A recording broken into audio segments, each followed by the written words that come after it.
we're a startup. We get a lot of things wrong. We mess up, and we could mess up quite a lot on the consumer side, and they just still tell us how amazing we are. They still just tell us about, like, it's so cool that you're promoting outdoor fitness. I feel so much better post-class compared to an indoor solution. So yeah, it's exciting. Welcome to Startup Health Now, the podcast where we celebrate the entrepreneurs and innovators reimagining the future of health. I'm your host, Logan Plaster. 1 in 4 adults is physically inactive. That's according to a global health study published in the Lancet a few years ago. That's an enormous number. It doesn't take much research or imagination to figure out that this leads directly to poorer health outcomes, not to mention just a lower quality of life in general. Our bodies need to move for our physical and mental well-being. Dave Stapleton, my guest today, is working to solve this problem. Dave played semi-pro rugby in Ireland and then moved to London to work in finance. Because of his years on the field, he prefers outdoor fitness classes. He was taking part in these various boot camps and high-intensity training sessions around London when he realized 2 things. The first was that outdoor training was more accessible to the people who needed it most. People who feared the judgment or complexity of a gym or class seemed to see outdoor classes as an entry point to fitness. The second was that the outdoor fitness market was incredibly fractured and disorganized. So Dave did what great entrepreneurs do. He dove deep into market research, found like-minded collaborators, and began to build. The platform he created, BUA, just celebrated facilitating its 1 millionth engagement. So I wanted to get Dave on the phone from London and hear more about how their journey has played out since Startup Health invested in the company last year. Here's my conversation with Dave Stapleton, CEO and co-founder of BUA. Enjoy.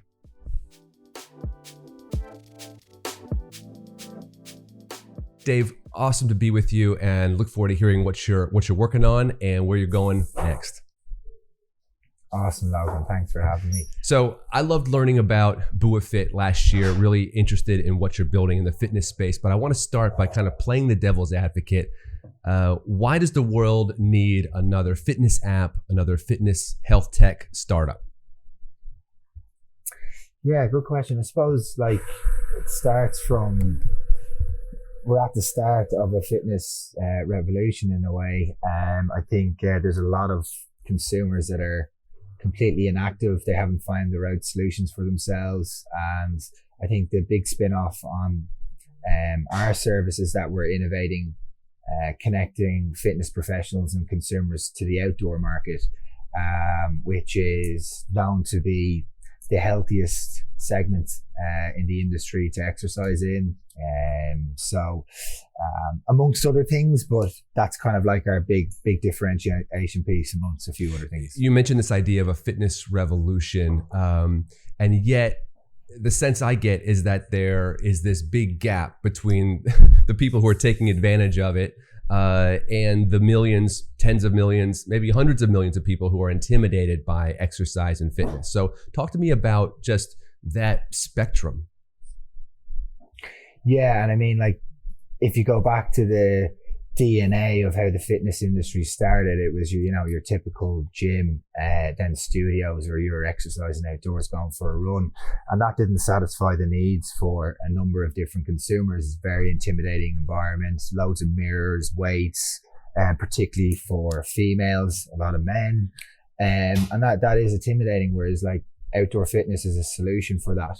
That no mirrors, no ego environment makes a lot of people very comfortable, because we as people feel very comfortable to be outdoors at all times in every country. So formulating and packaging a wellness and a fitness solution in a way with a good trainer, a good user experience, and a lot of variety in an awesome, cool location can add a lot of value to your wellness journey. We're going to unpack those different pieces. You said cool location, very interesting. The idea of being a stepping stone for folks.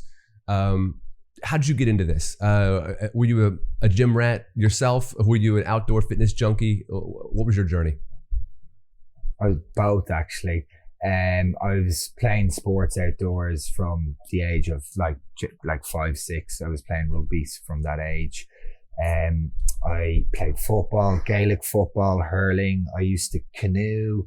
I did like every type of outdoor activity possible. And then playing rugby to a semi-professional level, they had us in the gym from a relatively young age, kind of like letting our bodies develop a little bit, but like 16 years of age.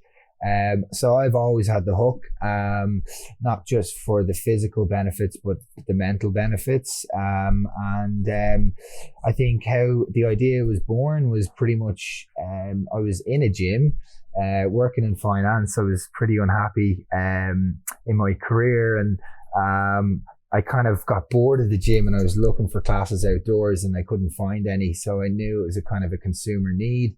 And one of my friends as a PT failed, and he told me the journey of becoming a PT, and I kind of got obsessed with that problem. PT being personal trainer, not physical therapist, right? Yes, got PT. It. Yeah, fitness trainer, fitness instructor. There's a few different names. So one of the trends that fascinates me in health innovation is high tech meets low tech.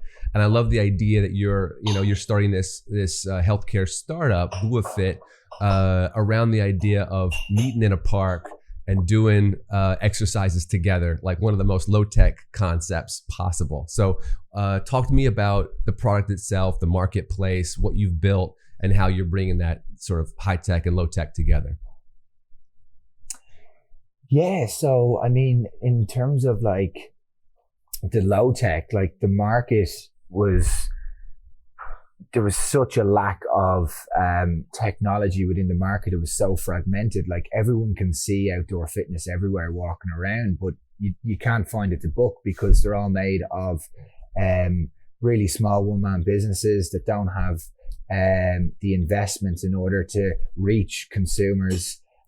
So it's like I'm in the park, I see some little 6-person boot camp happening, and I'm like, that seems like a good idea. And the only way I can get engaged is to literally walk up and interrupt them.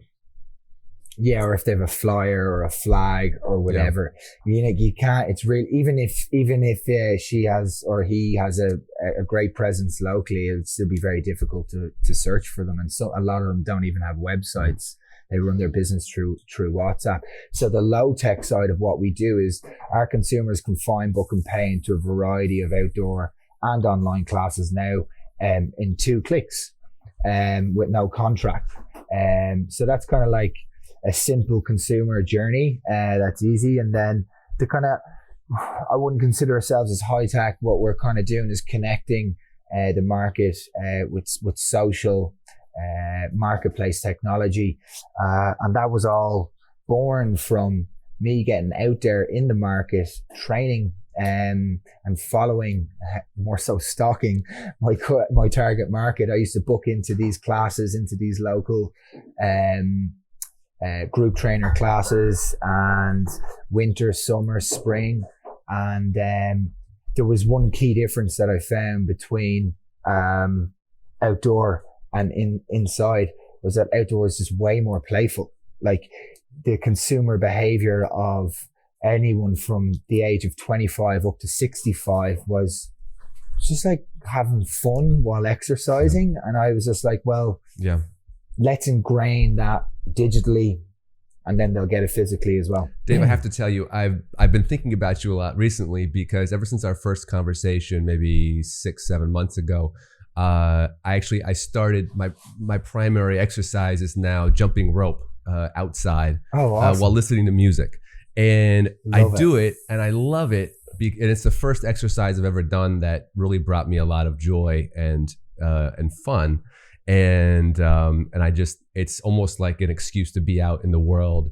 dancing. It's like very joy filled, and I just think about what you're doing, and I think about what you can bring to people beyond just being in a gym lifting weights, like really joy, a sense of enjoyment together. Yeah, no, and that's it. Like, I think that's like, we're big advocates of trying to reshape how the industry is marketed as well. Like this whole concept, going back to the intimidating point of like get fit, get ripped for summer. Like all of that is toxic. Like it's all about, do what works for you. You know, if that's skipping, listening to awesome music, amazing. And that's what our brand is all about. If it's going for a 9-mile walk, if it's to burn 1,000 calories in an intense class, and that's what the industry, that's why there's so much room for the industry, and that's why there's so much scope for a lot more startups to come in and compete for business. Because if you look at where I'm sitting here right now in London in House of Sport, we still have 1 in 3 people completely inactive across the whole country. Yeah, there's a reason for that, you know. So yeah, I got to ask you about, a second ago you said that you started to stalk classes in order to do market research, and a lot of our audience is our founders, folks who have to get creative about market research. So just tell me, what was that experience like? Did you go to a ton of classes? What was that experience like? Yeah, like a ton, and every different season. So the biggest objection that, you know, I had in my head was, okay, we're in London. It's not that warm in the summer, or in the winter, I should say. So I'll tell you a quick story. I went to a class specifically when it was -1. It was around the 1st of December. It was so cold, I was nearly going to cancel the class myself.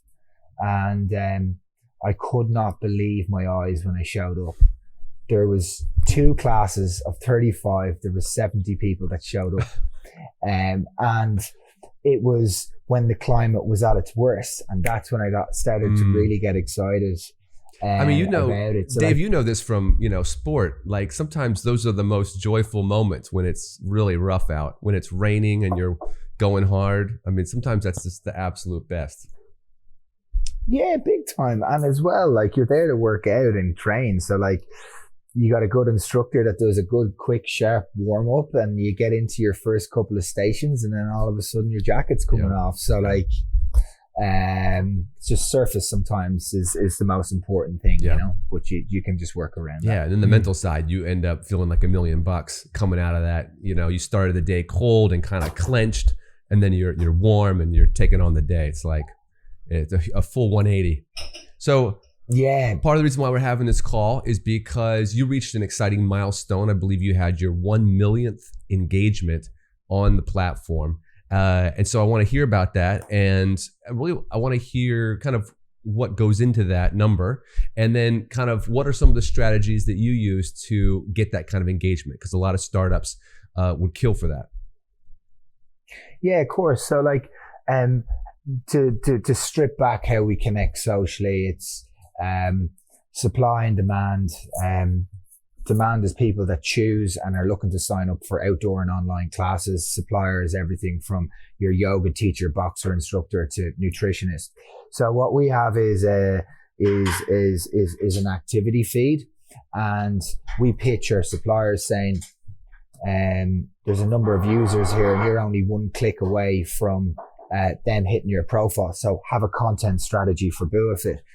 So it's everything from posting a photo, writing a comment, following another consumer trainer, and we've got the BUA pound, and so yeah, just generic kind of like basic social stuff, but it's working because we've got lots of data where there's thousands of sales from people picking up, finding classes and trainers that they love, and trainers are picking up and acquiring clients at no cost to their business. So that's the kind of like makeup of it. Yeah, that's exciting. Dave, just the fitness industry has been so hot, in startups, in apps. Why has there been a lack of innovation in outdoor fitness? I really feel like it's been a gap in the industry. Is that just because no one owns the outdoors, so a big conglomerate can't profit off it as much? Firstly, it's really hard to make it work. If you look at outdoor fitness compared to indoor fitness, the environment in outdoor fitness is changing all the time. We could do a class at a rooftop and all of a sudden a couple of kids are coming along and disrupting it. We've had instances where we're doing a yoga class in the park at 10 o'clock in the morning, and the next thing there's a dog fight right beside it. The doors close in indoor fitness, and that's it. The experience is set. So it's actually really hard. There's been a couple of companies that have attempted to do what we're doing and have failed, which is the first thing.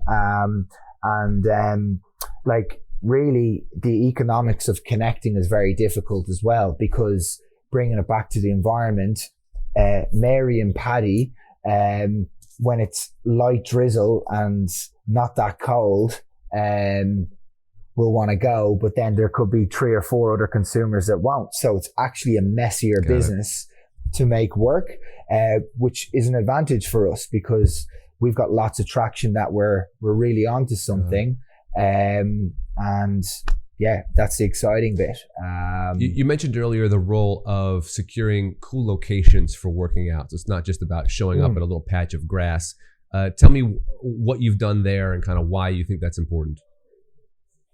Yeah, so I come from like a B2B background. So I'm a salesperson. So I pretty much outreach to authorities.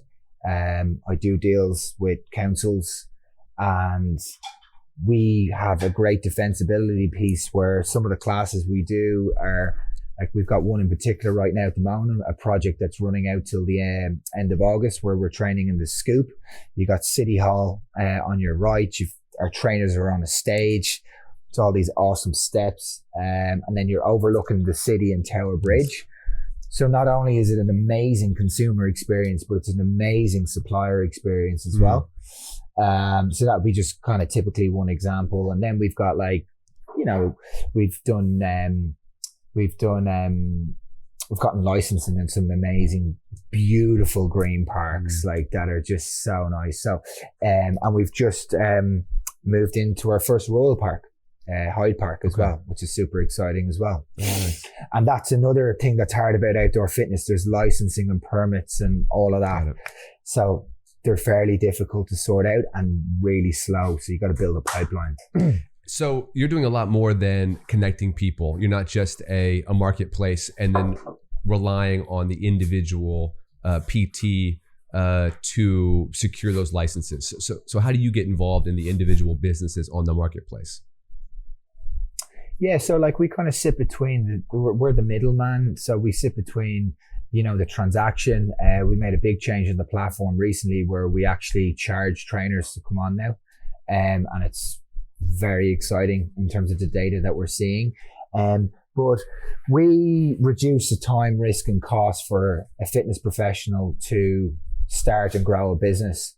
And there's not too many brands that are providing that service. So we've got a huge B2B2C model, great relationships, and they bring in consumers, but we're just packaging wellness in a different way. Trainers want to make money and grow a business. Consumers want to work out.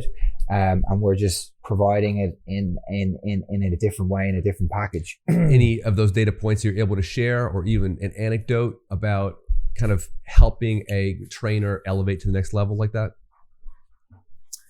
Yeah, like there's loads of quotes. I mean, like, you know, there's one that that sticks with my head is just a trainer, Gabor. He was just like, oh my God, what BUA's doing for the London market is truly amazing.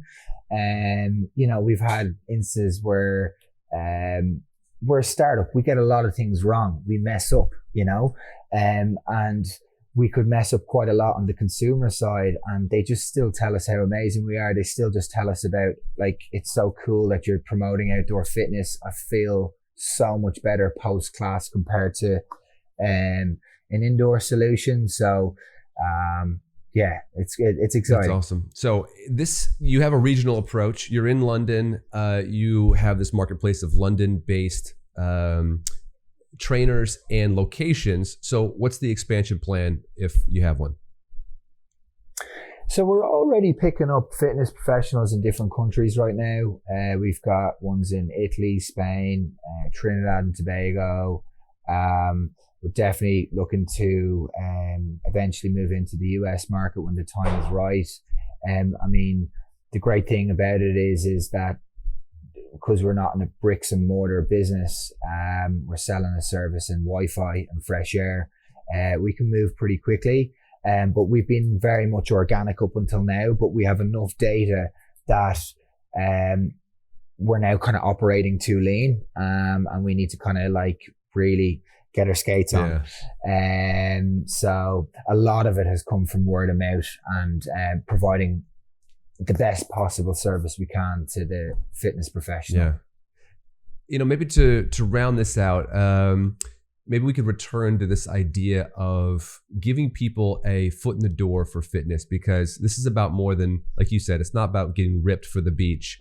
I think about the number of people who are struggling with anxiety and depression and mental health challenges because they don't know how to get out and get moving. You know, just not even exercise, just being active.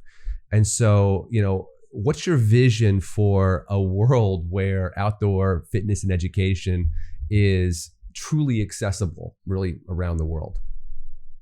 Yeah, so the biggest mistake I see people make, which kind of leads into answering your question around the accessibility piece, too many consumers focus at the end of the exercise funnel.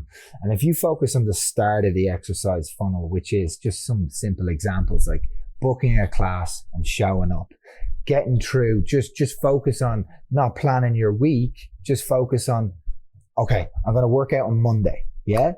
And just being disciplined around the really, really smaller things around of this overwhelming, huge goal that you need to reach. And I think that kind of ties in with a thought process that makes wellness aligned to the consumer's needs and interests, really accessible. It's a mindset. Yeah. What's your word of wisdom to a founder who hears about your 1 millionth engagement and they think, man, I need to start gaining that traction with my customers and I'm just really struggling? Any tips for them? Yeah, you just got to live and breathe the customer, get as much data as you possibly can, be clear with your vision but flexible with your day-to-day methods. I had people hammer me about, they're like, hold on a second, you're trying to launch a marketplace for outdoor fitness with e-commerce and social technology as a startup? And I'm like, yeah. And they're like, it's not going to work. I was like, but I spent 3 years researching this. Yeah. And that's what I'm saying. That's what builds the confidence. So, it's not like it's nothing new, that type of advice. It's just because you hear it from loads of other founders, but honestly, it's got us to get this piece right, you know? Yeah. Last question. What are you most excited about for BUA Fit coming into the second half of 2022? We're making some great traction with the B2B side of things. We're working with some really big enterprise clients, and that's actually moving us into new geographies, which is super exciting. And we're adding a huge amount of value to corporate cultures. The direct to consumer stuff is always going to be there. It's a long-term plan. But we're adding so much value to the day-to-day operations of some really, really big companies. And I'm so excited about that. Describe for me how that would work, because I'm imagining the smaller outdoor fitness classes. So for a corporate, what's the model? So we dark post all of our corporate content. And what I mean by dark post is it's all private. So we've got a service behind BUA from the consumer, and we work with HR directors where we'll learn about the culture, the objectives of the business, the split between like males, females, all the different fitness levels, and we'll provide a completely solution aligned to the business, and we align data and reporting with it. We do QR codes for their offices so people can book in easily. Amongst a load of other things like account management stuff. So it's not just here's a trainer, show up. That's like 25% of the service. Got it. Well, Dave, I appreciate you taking the time with me today. I love what you're doing. I'm excited selfishly for you to come to the United States so that I can book outdoor classes and not just jump rope. but I was inspired to do that by you. So you're already starting to have an impact in the United States. Amazing. That's music to my ears. But Dave, thank you. Congrats on the 1 millionth engagement, and we'll have to talk again when you hit that next milestone. Great, Logan. Thanks for your time. I really enjoyed the chat. All right, take care. Take care. Thanks for listening to Startup Health Now. Startup Health invests in health transformers around the world who are dedicated to achieving audacious health moonshots. If you want to learn how you can join this community of entrepreneurs, or if you want to connect with one of our 400 companies, go to startuphealth.com. If you'd like to learn how you can invest in our Health Moonshot Impact Fund, go to healthmoonshots.com. Thanks for listening to Startup Health Now. We'll be back again with another episode next week.